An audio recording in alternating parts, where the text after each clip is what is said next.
Well, it was a great pleasure to listen to your mini talk, Daisy. Thank you so much. And it leads us very neatly into our next session.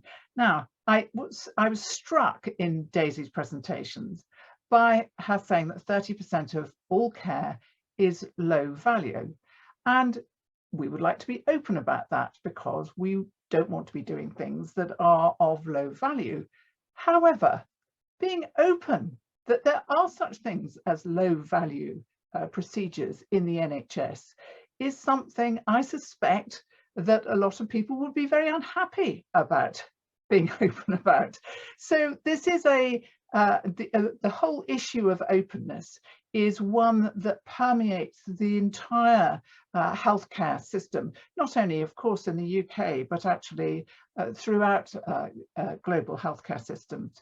So in this next session, we're talking about how to turn policy prescription into cultural change and concentrating on openness initiatives.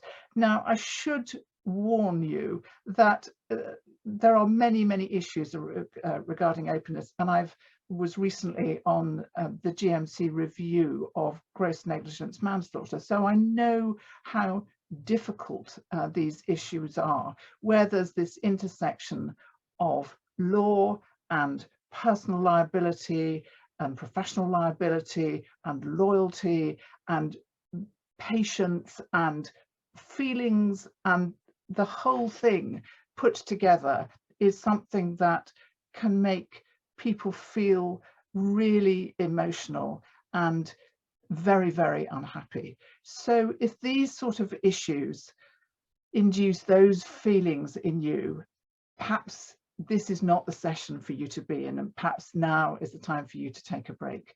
But these are issues that need a lot of discussion. So I'm going to introduce a sort of a cast of several who each have their own particular take on this. So can I introduce first of all George Julian. George is a freelance knowledge transfer consultant. Then we have Joanne Hughes of the Mothers Institute. We have Graham Martin of this institute. And finally, we have Jo Wright from the Division of Children and Clinical, Women, Children's and Clinical Support at Walsall Healthcare NHS Trust. So let's start with hearing from George.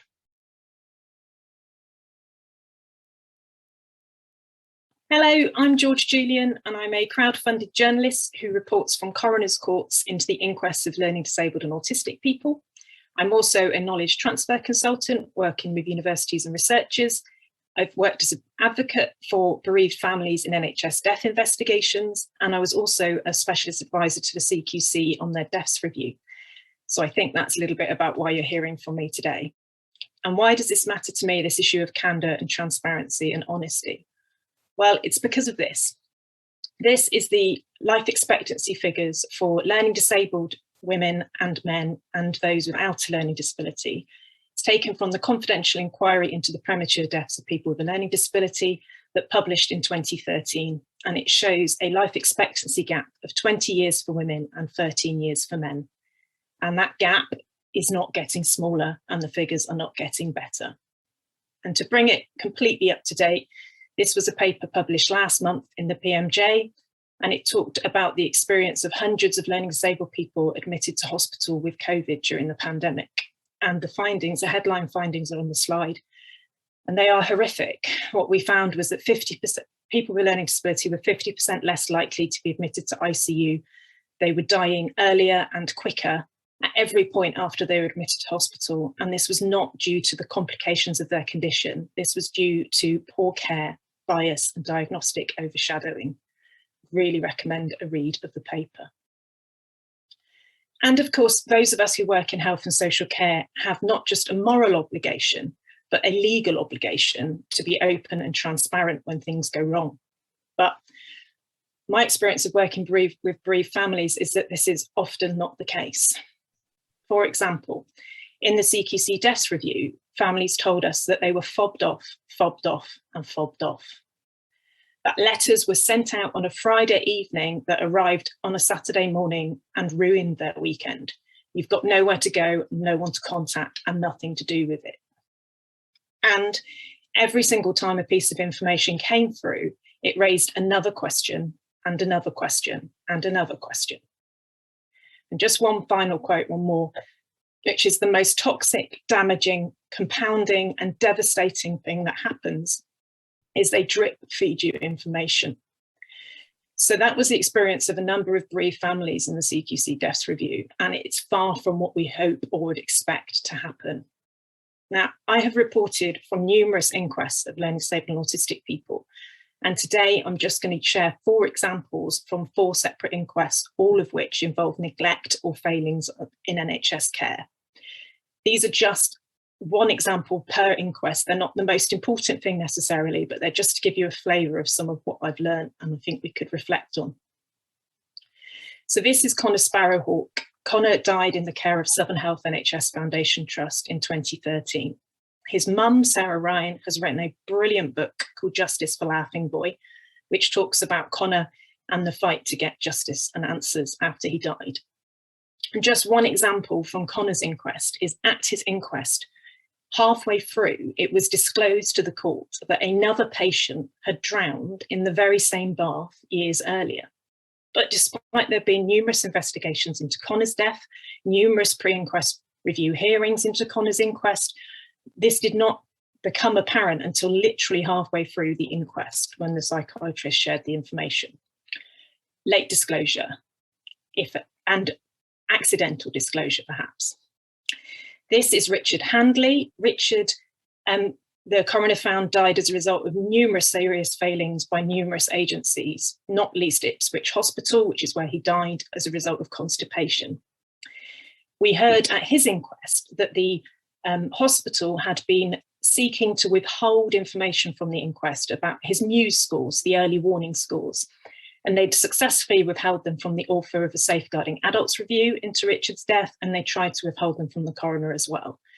And once they were disclosed, it was clear why, because they clearly indicated that action could and should have been taken earlier. So again, this is not open, frank and transparent disclosure. This is Joe O'Leary. Joe died in Manchester Royal Infirmary. He had a fall and broke his hip and was admitted. He was initially turned away from A&E, told there was nothing wrong. His carers returned the following day with him. He was admitted to hospital, and the jury in his inquest found he died as a result of neglect, in part due to malnutrition. The example from Joe's inquest is, it could happen to any of us. It was a senior witness from the trust who gave his evidence and then walked over to the public gallery where the public and press sit and was talking to a colleague in the break. And at full volume, he turned to his colleague and said, "I honestly don't know what the fuss is about. He had a good innings for a Downs." I say no more.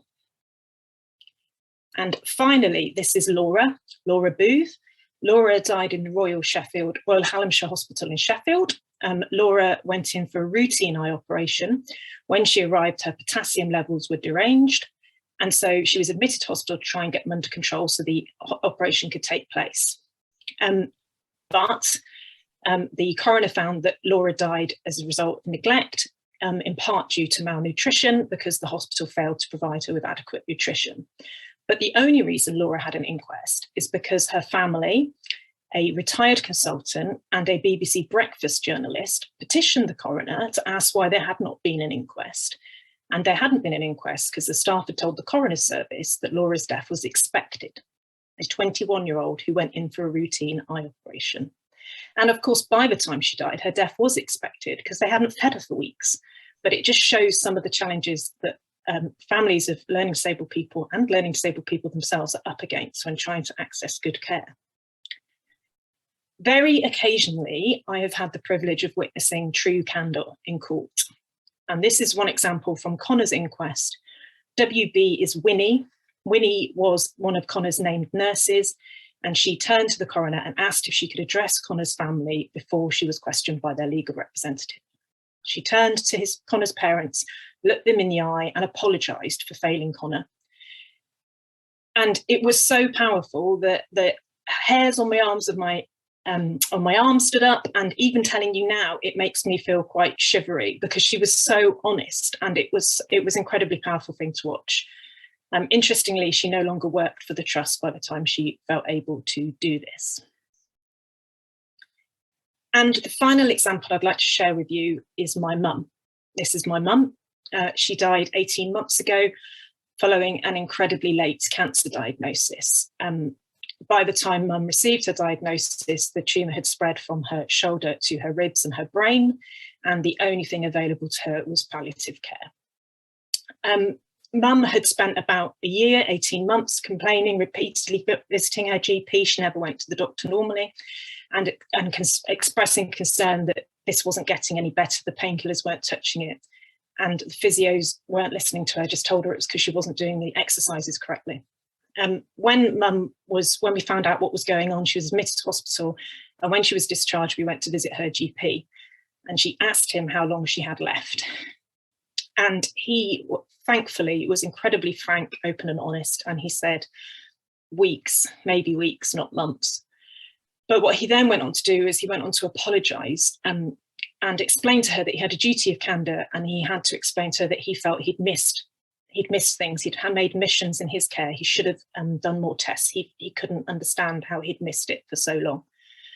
And mum tried to make him feel better, and he was having none of it. He was just quite upfront about his duty of candor. And that his honesty made all the difference to our family, because what it meant was that he was upfront with mum. She realised that she wasn't going mad. She'd been thinking she was imagining this for about a year. And his honesty with her meant that she was at one with her, the information. She kind of was comfortable with the fact she was going to die, which made it much easier for the rest of us who had to provide her end-of-life care and lose her. So really, it is a superpower, candor. Although I'd like to also point out the orthopaedic surgeon who commented on my blog when I shared it and said that this happens far too often and I should not make sure I don't let it go. Which begs the question, if I'm to make a complaint about the physios, which is what he was suggesting, much like the care of learning disabled people, why is that? Why is it put on bereaved families to try and hold the system to account? And I think there are probably many known failings which are deeply embedded within our systems that we all turn a blind eye to. So finally, what can be done differently? I guess I'd go as far as to suggest programmes of culture change really aren't working.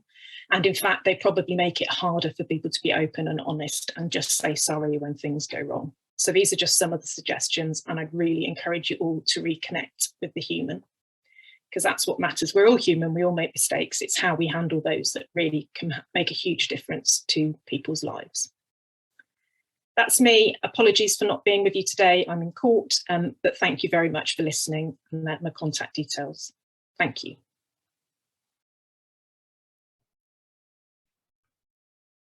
Good morning, everyone. I'm Joanne Hughes, one of the co-founders of the Harm Patients Alliance, and I've been asked to do a session for you on why openness and transparency are so important to patients and families. So I'd like to begin by setting out what it is to experience harm from healthcare. It's a double whammy for patients and families. Two events have occurred simultaneously. One is the physical harm, or in my case, bereavement that has happened to them. And the other is the rug being suddenly pulled from beneath them. That horrible realization that those people and processes of care in whom patients must put their trust and confidence has let them down in the worst possible way. And healthcare, of course, is built on trust and confidence, isn't it? Without it, it can't work. Patients' trust and confidence in the staff and the system to keep them safe.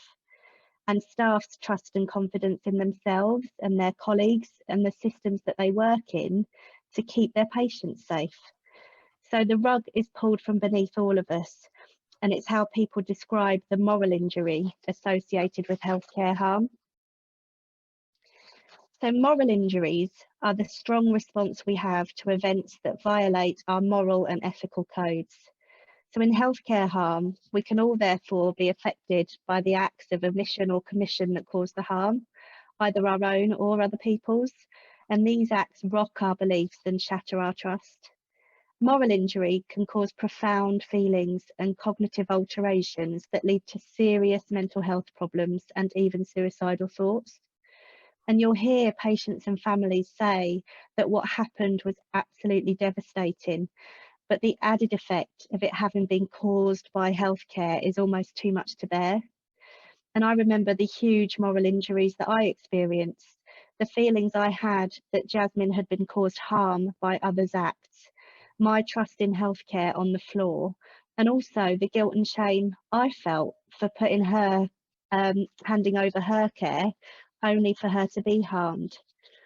And staff too are of course suffering with their own moral injuries. It's essential, therefore, that all is done to create moral repair, to protect the future well-being of everyone involved. And often this piece is necessary in the healing journey of harm patients and families before their recovery from the outcome of the incident can be enabled. For example, I found it almost impossible to start to grieve for Jasmine until my moral injuries could be repaired. It's the moral injury and lack of repair that causes the sequelae of mental illness, disruption to families, work, etc., that harm patients and families frequently describe. It's the moral injury that led to the term second victim to describe the experience of many staff when unintended harm occurs. So openness and transparency are essential if trust and confidence are to be restored and anyone is to be helped to heal from those moral injuries. Openness and transparency are necessary to be able to start the journey to healing after harm. And lack of openness and transparency creates further moral injury, further erodes trust and confidence, and has the potential to cause immeasurable further mental health issues and disruption to relationships and work for all those involved.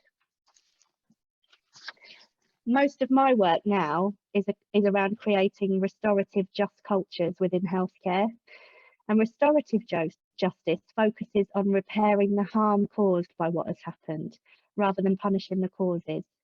And this approach therefore aligns with systems thinking and just cultures in healthcare. I think for most patients and families where harm was not caused by neglectful behaviours of uncaring staff, but things going wrong where there were many influences and reasons why things seemed right at the time, which is the situation I was in, this is the justice that they're looking for. They understand nobody meant to hurt them or their loved one. What they want is for their needs that have emerged from this harm to be met now. So they have ethical and moral expectations about what happens next when they've been harmed, and central to that is openness and transparency from staff and the organisation. Many of their needs will hinge on openness and transparency, explanation and apology, for example, or financial compensation if their injury creates needs that cost money to be met, for example, spinal injuries, or their loss puts them at financial peril, for example, the avoidable death of the main breadwinner. As was just set out, for their well-being, it's important trust and confidence can be restored and moral repair can be supported. And that's just a non-starter without openness and transparency. In my experience, it's only when openness and transparency is lacking and moral repair is neglected that patients and families' notions of justice move from repairing harms and meeting their needs to starting to want to punish others for what has happened.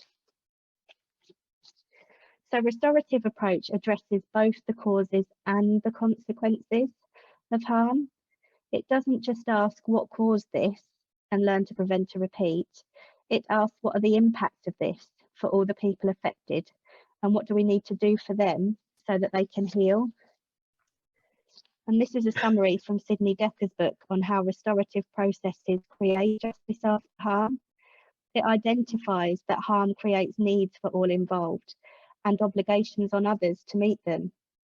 Patients and families need openness and transparency, and it's an obligation of staff and the organisation to provide that.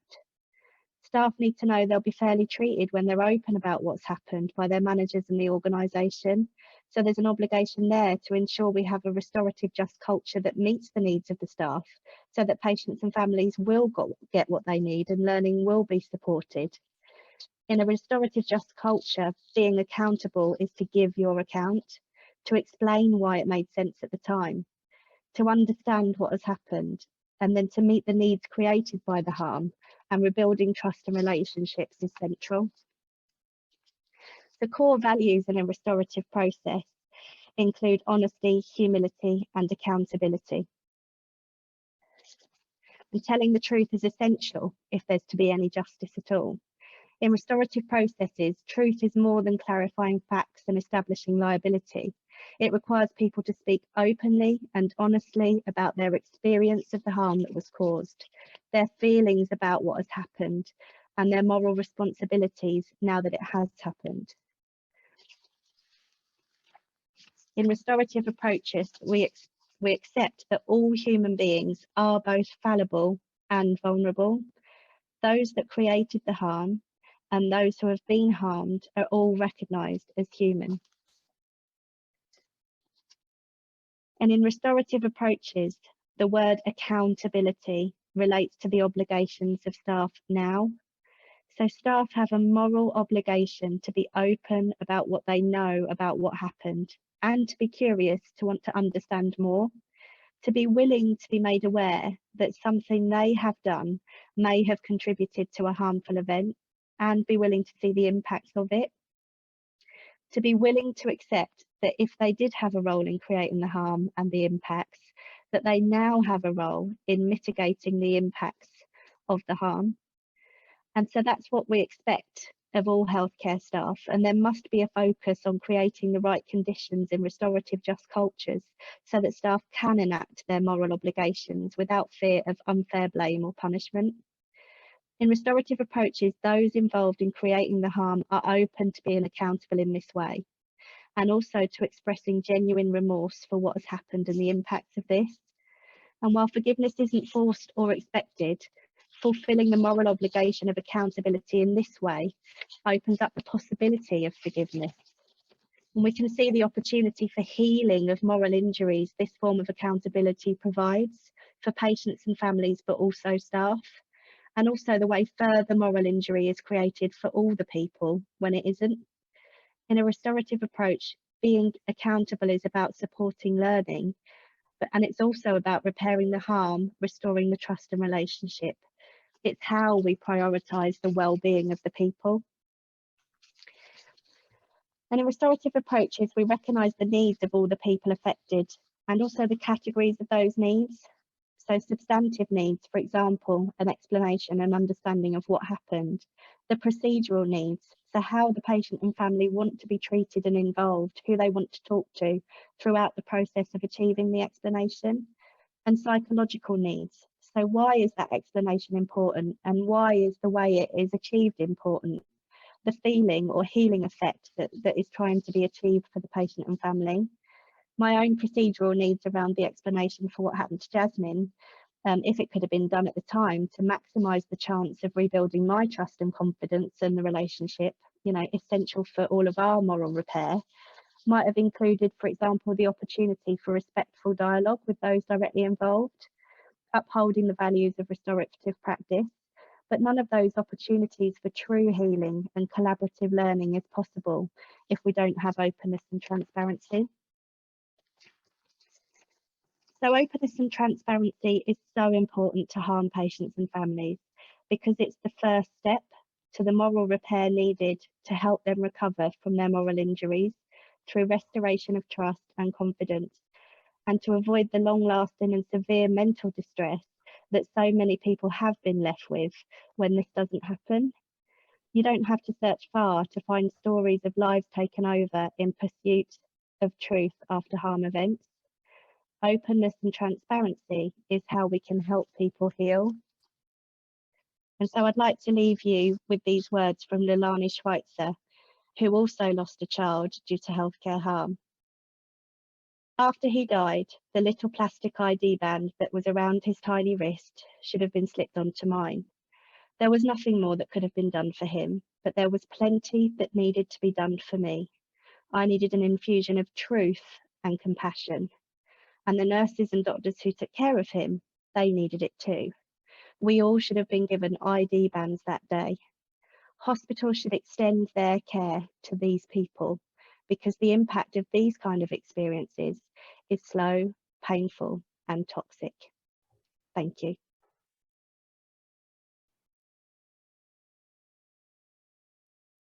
So I'm going to be talking about some of the challenges of improving openness in the NHS. And I'll be speaking to three things in particular. So first of all, I'm going to give you a quick run through of some of the policies that have been introduced over the last decade or so, since the Francis inquiry into Mid Staffordshire was published. Talk a little bit about some of the progress that there's been in implementing them. And then I'm going to spend most of the presentation talking about some of the challenges that NHS organisations have faced in putting these policies into practice, and what that means for how NHS organisations might go about implementation and trying to improve their cultures around openness for the long term. So I think it's fair to say that improving openness in the NHS is now a policy priority. There have been a whole range of policy interventions since the Francis report was published in 2013 that in one way or another speak to openness. So they might be relating to openness around performance in terms of quality and safety and effectiveness of NHS organisations' work. They might be around openness when things go wrong and letting patients and staff and carers know about that. Openness in relation to encouraging people to speak up when they have concerns about what could be improved or risks to patient safety. And in varying ways, these interventions you can see on the screen now all speak to that. But it's also fair to say that their impact has been somewhat mixed. And we can see that, for example, in some of the things that have happened in those 8 or 9 years since the report into Mid Staffordshire was published. These are three quite high profile examples of reports that have all been published in the last 5 or 6 years. They relate to various different things, but what they all have in common to some extent, a common theme across them all, is that they all relate to failings of openness, neglect of concerns that have been raised by patients or staff or families, fear to speak up among those who know about problems in the quality and safety of care, and failure to listen, failure on the part of organisations to learn from mistakes. We can also see that mixed progress by looking at some of the data that are available in terms of changes around openness and the culture of openness in the NHS over the last few years. This paper comes from a programme of research that colleagues and I carried out, looking at changes around openness and efforts by NHS organisations to implement those policies that I spoke to earlier on. And what we found in this part of the research was looking at various publicly available surveys, so the NHS Staff Survey, the NHS Acute Inpatient Survey, and the NHS Survey of Community Health Service users. We could see slightly different trends in relation to responses to questions that related to openness. So questions around, for example, things like, to what extent do you think your views are valued, they're listened to? Does your healthcare professional, do your colleagues encourage you to speak up when you have concerns, these kinds of things. So the NHS Staff Survey seems to be broadly positive overall in this regard. Responses to a lot of those questions have improved since 2013. Similar trends, although they vary by organisations, for acute inpatients, but rather a different trend for community mental health service users. So much less consistent improvement, some signs of stagnation or even reversal of things that seem to be improving up towards the publication of the Francis report. So quite a mixed picture across the NHS, mixed pictures by sector, mixed pictures by organisations. And that's also reflected in qualitative research that we carried out alongside that quantitative research. So what we found was that some organisations seem to be making leaps and strides in terms of people's attitudes towards openness and their ability to speak up about concerns, their ability to raise concerns with others, and the extent to which they thought that their organisations would take them seriously if they raised concerns. Other organisations, much more limited progress, but all of these organisations, regardless of their progress, faced some common problems. And what I'd like to do with the remainder of this short presentation is just speak to a small number of those. There's a whole load of themes that I could talk to, but I'm just going to pick out 4 in particular, which I think are interesting and which have some important implications for how NHS organisations go about trying to shift their cultures towards openness. So the first point to make is that the past casts a long shadow.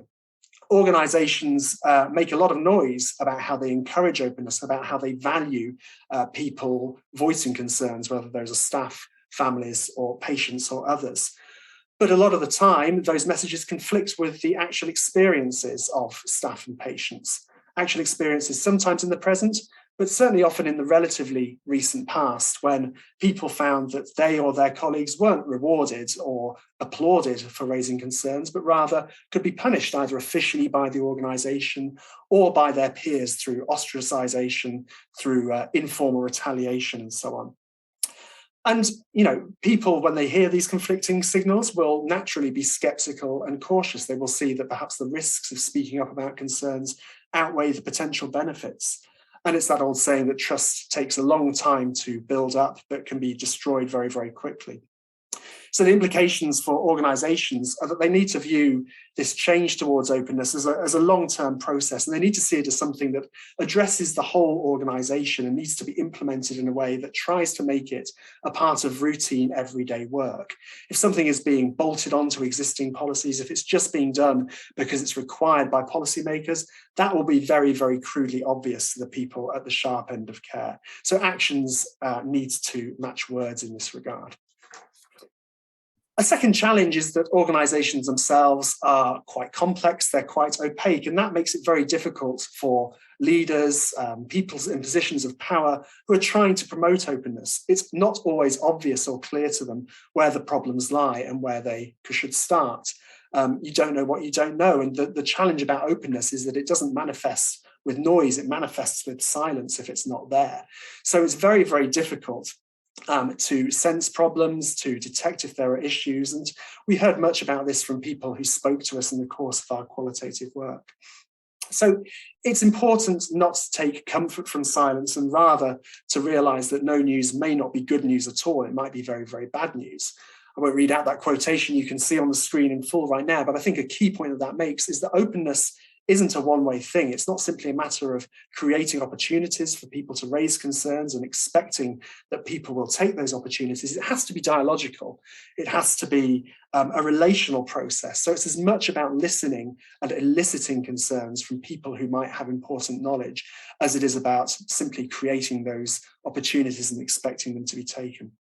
So the take-home message for organisations is that it's important to try to sense problems, not to seek comfort in how they understand what's going on inside them, and to view openness as an active dialogical process, not just a matter of creating simple opportunities for people to speak up.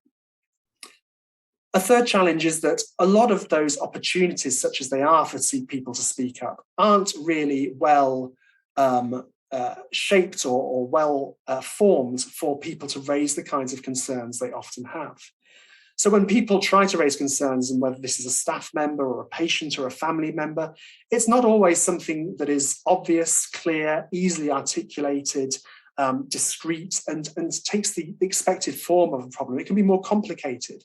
It can be vaguer. It can be less clear to them. It can be a series of suspicions rather than a clear, egregious act. But systems for raising and responding to concerns are often designed in a very different way. They're designed, premised on the idea that these concerns will be distinct, they'll be discrete, they'll be easily recognisable as problems, and therefore they'll be subject to clear, not necessarily easy and not necessarily cheap, but clear solutions. But that's not the form that concerns often take. And when you try to mould the form that concerns do take into the shapes that are expected by these complaints and concern systems, try to fit them onto forms, try to fit them into categories for processing, then it often reduces and undermines the form and the meaning that can be taken from those concerns in the first place. And trying to navigate complex complaints and concerns, bureaucracies and systems was a cause of frustration, anxiety, sometimes anger for many of the people we spoke to, including patients and staff members alike. This was something that added insult to sometimes literal injury. And for the systems themselves, it made it difficult to process and do justice to the problems and identify appropriate solutions.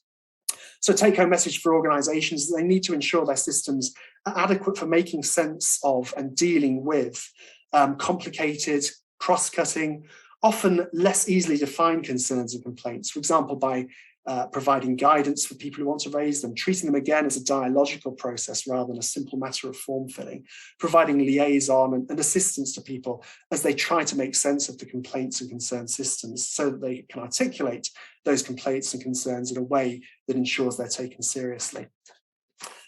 And then finally, lots of those policies, the ones that I listed on that slide earlier on, that have come into play in the NHS in England since the Francis inquiry into what happened at Mid Staffordshire, has focused on improving openness among staff, increasing opportunities for staff to speak up and raise concerns and to deal effectively with issues of quality and safety. So the Freedom to Speak Up programme, for example, is a strong example of that.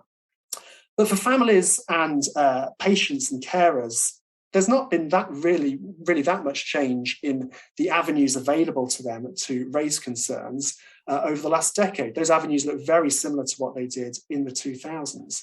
And yet we all know that families and patients and carers are distinctive and particular sources of intelligence. They often have crucial insights into what's good about healthcare organisations, what could be improved, what the risks are, insights that look different from the ones that are provided by staff members because they sit in a different position, they have a different perspective on these things. So healthcare organisations themselves need to try to fill this policy gap and take steps to actively encourage and solicit insights from patients and their families. We've written about these themes and others in a number of recent papers. If you would like to read more, then you can click on these or point your phone towards these QR codes and they will take you through to these papers. All of the papers are available open access, so if you would like to read more about this, please do. And finally, just to say that this study was funded by the Policy Research Programme of the Department of Health and Social Care, and the views expressed here are our views as researchers. They may not reflect the views of those funders. Thank you very much indeed for listening. Hello everybody, my name is Jo Wright. I'm the Deputy Director of Midwifery, Gynaecology and Sexual Health based at Walsall Healthcare Trust. I've come here today to talk to you about openness and openness initiatives within the NHS. So to start with, if I could just say that there is a high degree of trust within the NHS regarding doctors and nurses. A recent Robbie Powell in 2018 noted that at the top of trust rating in professionals, nurses and doctors were first. So it was 98%, 96% and 94% of the general public had a real strong trust and faith in doctors and nurses. We also know that the general public and everybody at large are really focused and have a real embedded culture in the UK into the NHS. We believe in the NHS, we want it to continue, we want it to progress, and we celebrate the practitioners that work in the NHS. However, I think we really need to be very careful to know that this is not a limitless supply of goodwill and not a limitless supply of love and giving to us. We are in a contract with the public. We have an obligation to the public and we have an obligation to our service users.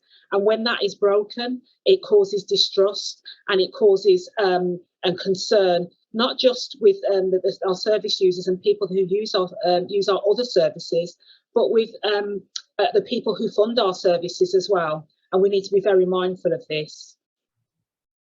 I'm just going to put this up on screen for you to read. Now, this was a case that happened in 1990, and this is just an example of why openness cultures within the NHS are so important. This is the case of Robbie Powell. This young lad was a young teenager and was diagnosed with a condition called Addison's disease, extremely rare condition, but the doctors who were caring for him had a high suspicion that he had this condition, but they didn't act on it for whatever reason. Perhaps it was just a mistake, an ill judgment, whatever reason, it wasn't acted upon. Unfortunately, this young lad died because of this. The story doesn't stop there, unfortunately. It took his father 16 years to find out what had happened to his son. And if you read what his father has said, it actually is quite heartbreaking. All he wanted was answers. All he wanted was the truth. If you read what he said, he accepts that there was no intent in what happened to his son. He accepts that it was probably a mistake. He says it was negligence, yes, but he accepts that it was a mistake, and all he wanted was an apology. So I think it's really important to understand the impact that not being honest and open with our service users has on them in the long term. And I just want you to remember, 16 years it took for him to get the information that he needed to get closure for himself. So how are we going to go about promoting cultures of openness within the NHS? There have been several high-profile investigations. As a midwife working in the maternity services, you're probably very aware of that. We're talking about issues such as Morecambe Bay. We're talking about Shrewsbury and Telford. We're talking about Kent Healthcare Trust. There's a lot of services that unfortunately have been in the limelight for not being open, for not being thorough in their processes, and most importantly, not telling service users what is going on within the organisation. The lack of engagement with service users and information and involving service users has been probably at the root of a lot of these issues. And it may come from a paternalistic or maternalistic intent, but how we have moved on in the NHS in that we know what's best for you to what we need to involve you. So one of the biggest triggers for openness cultures within the NHS was, of course, the Francis report that looked at care concerns in Staffordshire and the trust there, where we found that there were competing priorities within the organisation, which led to poor outcomes for families, and they weren't informed about these poor outcomes. From the Francis report, we had an initiative, if you like, an openness initiative, and that was mandating, and from that, sorry, it didn't mandate within the report, but from that report, it was mandated that we would be doing duty of candor. Now, for anybody who works within healthcare services and provides healthcare services for our service users within the UK, duty of candor is something that we have to apply if there has been what we would term a moderate or severe incident. And we could go into the definitions, endless definitions of those, but it's whatever it is within your specific area. So duty of candor is where we openly say to people what we've done wrong and what we're going to do about it and how we're going to inform them about what we do about it. So I'm going to let you read that. It's a statutory obligation.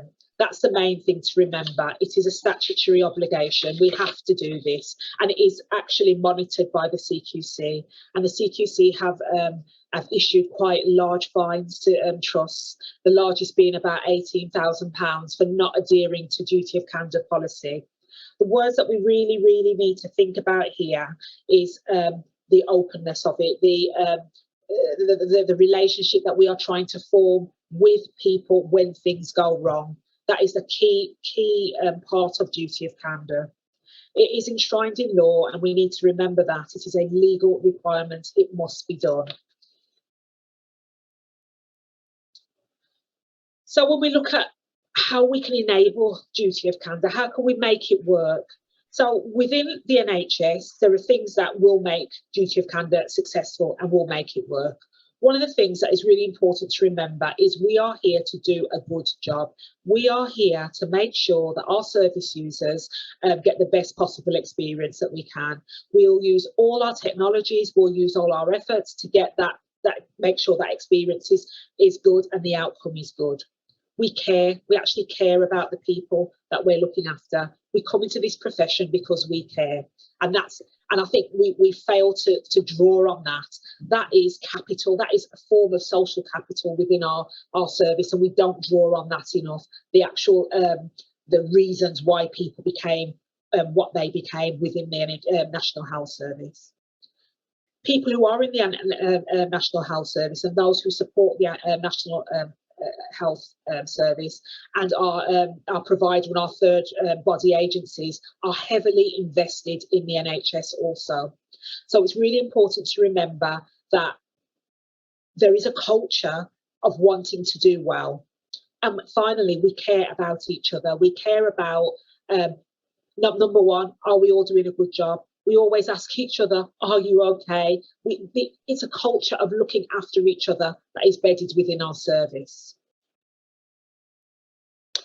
So this duty of candour has caused some problems, as we're aware. So let's look at what the NHS resolution has said about duty of candour. They've issued a leaflet that says how to say sorry.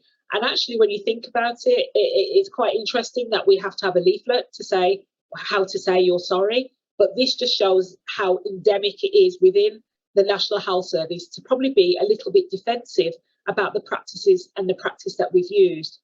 So if you just read that statement for yourselves, there's a couple of things in there that already, if some healthcare professionals would feel uncomfortable with.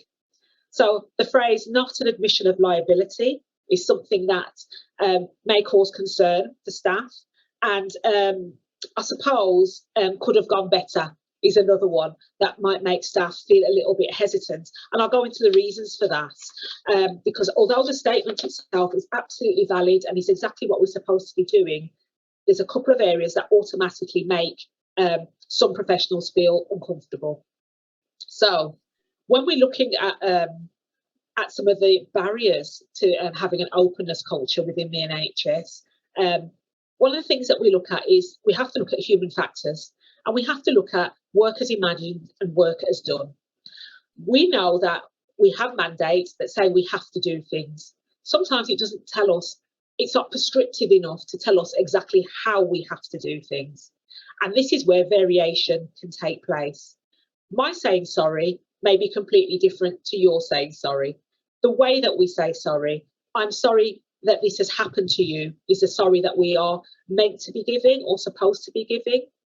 The sorry that we sometimes give is, I'm sorry that you've perceived this to happen. I'm sorry that you have felt that you're putting the onus on the victim and taking the onus off the organisation.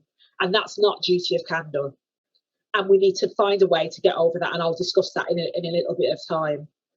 Another area is, are we all on the same page when we're talking about duty of candour? Within organisations, for example, if an incident does occur, this incident might be looked at in a number of different areas and a number of different arenas. It might be looked at by the governance department. It may be looked at by your professional body. It may be looked at your HR teams. It may be looked at within your legal services. So if you think about it, one individual is worried and concerned about 4 different areas that are looking into their practice. Is the legal team thinking the duty of candour is the same as the mandate, the National Health mandate for duty of candour by saying sorry? So that's something we just need to explore. The biggest thing that I feel inhibits duty of candour is fear. It's the fear of what is going to happen if I admit that I have done something wrong, or if I have done something wrong. And I think this is something that we really need to address, and it is being addressed within the NHS. In a number of different ways. And again, I will come on to that. But fear is a barrier. Fear is an instinctive barrier that will put up that glass wall or that fence that will stop people being open in what they're doing. And finally, organisational bureaucracies can stop duty of candour from going through. And it relates to what I was saying about who is doing what, who is expecting what when we are doing duty of candour. So I just want you to quickly have a look at this. I won't go through the whole thing, but this is telling us why some of the healthcare professionals don't want to come forward when there's been a mistake. Number one, they're not getting any support. They don't feel they're being supported. This was a survey done by the BMA with their members. They feel that nothing's going to change anyway if they come forward and say anything. They feel they're going to be blamed. They're going to be ostracised. If that is the culture that people are feeling, they are not going to be open in their practices. So this needs to be broken. And as I said, there are initiatives going ahead as we speak that are doing that. So I'm going to go through some of these with you now quite briefly.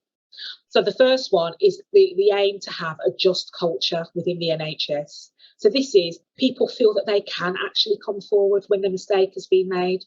This is about how am I going to be viewed and judged by my organisation, by my peers, and there needs to be a constructive process so that everyone is treated more or less by the same principles. So, for example, in this example of a just culture by NHS Improvement, they're talking about behaviours that cause something. Are you reckless?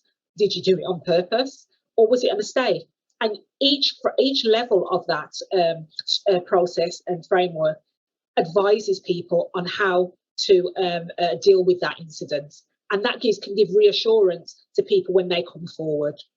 So that's the NHS England model, but there are many models out there now. I've recently taken part in some training myself, looking at the Mersey Care model of Just Culture, which they're embedding into their practice. Another thing that another initiative that has come through, and it is in part from the Francis report again, is the Freedom to Speak Up Guardians. Sometimes you just need somebody to talk to confidentially, somebody who can help you to work through what has happened to you and help you to take that next stage, if you like, of reporting, going to see the parent, the family, just somebody, a separate person, if you're worried or anxious, or if you're actually seeing something and you don't know who to talk to about it. And this is embedded in your Freedom to Speak Up Guardians now, they've got all their badges and their posters, and you know where to see them. Their faces are visible all over the organisation, and they are available to support this. And finally, you've got your whistleblowing policy. And you may think, oh, why are we talking about whistleblowing policy with duty of candour? Duty of candour may be that you, as somebody external to the incident, are aware of the incident and know about the incident, but the people who have done it or are part of it are not reporting it.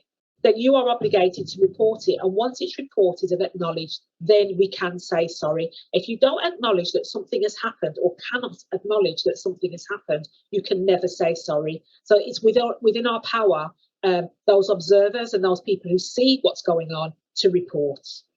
Again, I've just put there resources that are available to support people on how to say sorry. And again, I know that sounds very strange that we need somebody to tell us how to say sorry, but I think practitioners and NHS providers need a framework that they're very clear that does not accept liability for them. Sometimes there is liability, but that is the end process when we've gone through everything and we've spoken to people, we've involved people. That is an end process, but the beginning of the process is, I am sorry that this has happened to you. So finally, in conclusion, so implementing this is going to be organisational. You can't implement openness initiatives in particular departments or particular areas. Everybody has got to have buy-in for this. There must be alignment with all of your policies that are going on within your organisation also. The BMA and the GMC and the NMC must align with what the NHS is doing for it to work. And staff need to be supported through these processes. We talk about second victim, and some people like that term and some people don't like that term. But NHS workers are damaged also by what happens during investigations. And that damage is transmitted to other people, which stops openness being the norm within the NHS. Thank you for listening, and I'm sure we'll discuss this in depth later. Thank you so much, Jo, and thank you to all our speakers. There's some incredibly powerful presentations. And Joanne, can I say a special thank you to you, because I thought that you were so insightful and so powerful, and it must still be so painful. So thank you for speaking as you did. We've got a brief time for question, and then we've got a breakout for those who want to discuss this at further length. But I mean, I have this sense in openness that it's kind of Ben-Hur chariot, but with 60 horses all galloping in different directions at the same time. So this problem of alignment, as you outlined, Jo, is incredibly important, because everybody has their own different agenda. And I wonder whether a macro agenda going on at the moment is the way that the NHS is kind of adored, and is there a disconnect between this adoration of the NHS and its ability to discuss mistakes openly, because that would kind of fracture that perception of how the NHS is. Graham, let's start with you on that one. Yeah, no, I think that's a very legitimate point. I imagine that kind of, putting of the NHS on a pedestal makes the sense of betrayal, the sense of broken trust all the more acute when things do go wrong. And I think it also risks, you know, setting up NHS staff to fail. If we're relying on their heroism, then the implication of that is if they fail, then they're not heroes, they're villains. And as all of the presentations actually in different ways have emphasised, you know, that's often not the case. It's almost always a lot more complicated than that. So I think it can be risky. You know, it puts unreasonable expectations on the NHS. It probably puts the focus in the wrong place as well, because if we're relying on heroism, on people going beyond the call of duty, beyond their usual working hours, all the rest of it, that creates risks in itself, and it distracts attention from the things that really matter, which are often better systems, safer systems that can stop things from happening in the process. So I think it risks orienting our attention in the wrong direction. I suppose there's potential to sort of harness that kind of goodwill towards the NHS in different ways, and to use it more to focus on the need for proper resourcing for safer systems. But there's work to be done there, and you know, it's funny the way in the media it often oscillates between NHS angels and then when something does go wrong, the absolute vilification of people, and that's not helpful to anyone. And I think one of the other issues that's emerged during the pandemic is there's been a complete control of communications at a central level by NHS England and indeed politically. And actually that's meant that there's less openness and less transparency locally. And that's become a big issue in itself. Jo, I wondered if there's an example of the successful use of restorative approaches in other areas that healthcare could learn from. I mean, you mentioned you've seen it in Merseyside, but what about in other areas in other sectors completely? I suppose when everybody thinks of how we look at incidents when they go wrong, I think what we've learnt from within recent year, I suppose, is the aviation industry and what they do, how they look at how when there's, for example, when there's some kind of poor outcome, how they bring the service together to actually look at in detail why something has happened. What can they do about that something that has happened, and how can they learn from that something that's happened?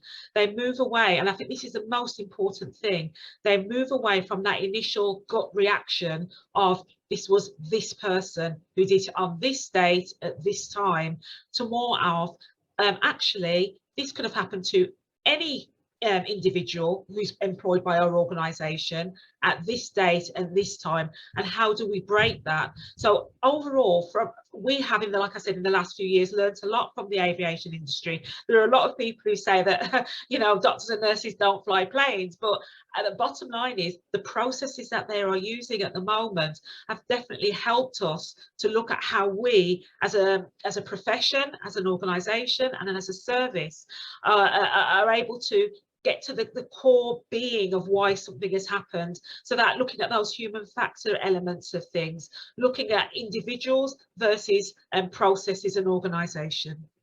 It's very notable that Martin Bromley, who, as you know, is a big campaigner in this area, actually came from the airline industry. So it is. Joanne Hughes, this is a particularly difficult area. Where have you seen, are there any other sectors in which you see restorative justice work well? So I'm not necessarily sure that I can draw on other sectors, but what I can draw on is some of the work that's been going on in New Zealand. And if you look at the way their mesh inquiry was done, they took a different approach to the traditional formats we have here of somebody swoops in who's an investigator, and then all the people whose incidents it is get told by somebody else what happened and how it's going to be fixed, rather than them having an element of control.